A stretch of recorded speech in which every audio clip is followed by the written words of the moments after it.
اور ان کو کہاں رکھا گیا ہے کسی کو معلوم نہیں ہے، اور ان کے ساتھ کیا سلوک ہو رہا ہے یہ بھی کسی کو معلوم نہیں ہے۔ جب وہ ملیں گے تو وہ بتا سکتے ہیں کہ ان کے اوپر کیا بیتی ہے۔ اور دوسرا جو اس کا پہلو ہے وہ اس سے بھی زیادہ افسوسناک ہے، وہ یہ ہے کہ ہمارا جو کرمنل جسٹس سسٹم ہے اس کی بے بسی کے وہ کچھ کر نہیں سکتے۔ میں بھی کچھ نہیں کر سکتا، مجھے لگتا ہے باقی مجھ سے زیادہ مجبور ہو گئے۔ میں تو چونکہ سیلف امپلائڈ پروفیشن ہے میرا، اس لیے میں اپنی جو لا ایسوسیٹس ہیں ان کا ہی ذمہ دار ہوں، لیگل ٹیم کا ہی ذمہ دار ہوں، اپنے کیسز اور بریفز کا ذمہ دار ہوں۔ جن کے ذمہ ریاست ہے وہ کہاں ہیں؟ ایک شہری ہے، وہ یا اس کا نام گم شدہ افراد میں ڈال دیں، ہمیں تھوڑی تسلی ہو جائے گی، پھر ہمیں پتہ ہے ہم نے کہاں جانا ہے۔ اور یا تھوڑی سی ہمت کریں، اس کو پیش کریں رول آف لا کے آگے، سر جھکائیں مت۔ آپ صرف ہمیں رول آف لا کے سامنے جا کے اپنا کیس ثابت کرنے دیں کہ آپ جھوٹ بول رہے تھے اور آپ نے غلط کیس ہمارے اوپر لگایا ہے۔ میں آپ کو اگر دکھاؤں تو آپ حیران ہو جائیں گے کہ جو فواد نے کہا ہے اس سے 10 گنا زیادہ کہنے والے سارے گورنمنٹ میں بیٹھے ہوئے، 10 گنا زیادہ، 1 گنا نہیں، 10 گنا زیادہ کہنے والے سارے گورنمنٹ میں بیٹھے ہوئے، جنہوں نے یہ بھی کہا کہ فلاں فلاں ادارے تم ریٹائر ہو جاؤ گے، ہم ادھر ہی ہیں، تم نے پاکستان میں رہنا ہے، ہم تمہارے گھر پہنچیں گے، یہ بھی کہا ہوا ہے۔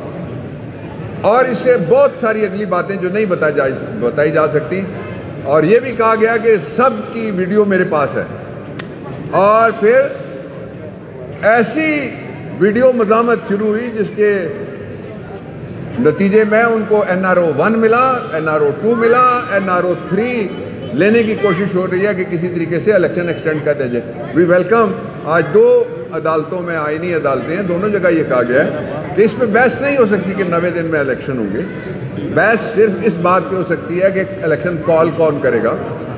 میں آپ کو بتانا چاہتا ہوں کہ آئین کے آرٹیکل 105 کے مطابق سب سے پہلے جب ڈسولوشن کی سمری پہنچتی ہے گورنر کے پاس، governor is the agent of the federation, وہ صدر کے نیچے ہے۔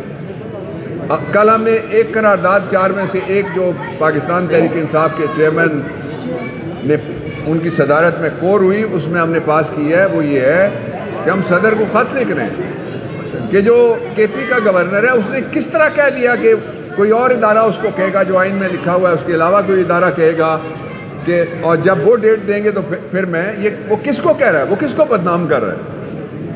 اس نے اسٹیبلشمنٹ کا نام لیا ہے، کس حیثیت میں؟ وہ کیا ہے؟ گورنر تو ایجنٹ ہے فیڈریشن کا، تو صدر صاحب کے نیچے آتا ہے، اور governor sits there at the pleasure of the president, اس کو ریموو کیا جا سکتا ہے۔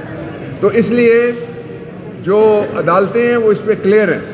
دوسرا میں آپ کو یہ بھی بتانا چاہتا ہوں کہ جو سیف اللہ کیس ہے، سپریم کورٹ آف پاکستان کی ججمنٹ ہے، مرحوم محمد خان جنیجو صاحب کی گورنمنٹ توڑی گئی تھی، توڑنے والوں کو کہا گیا غلط توڑی ہے، آئین سے ماورا اقدام ہے آپ کا، لیکن ساتھ سپریم کورٹ نے سیو کس چیز کو کیا؟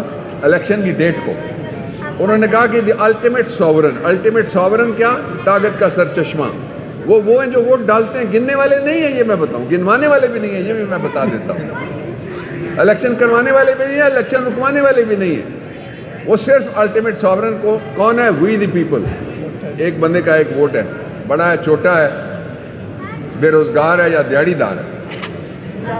تو اب یہ طے شدہ ہے سپریم کورٹ میں، جو محمد خان جنیجو کی اسمبلی کے حوالے سے حاجی سیف اللہ کیس میں، کہ اگر آئین سے ماورا بھی کچھ ہو جائے تو الیکشن وقت پہ ہوگا، اس لیے الیکشن 90 دن کے اندر آ رہے ہیں۔ دوسرا جو فواد کے بارے میں کہنا چاہتا ہوں وہ یہ ہے کہ فواد کے ساتھ ماورائے آئین سلوک ہو رہا ہے۔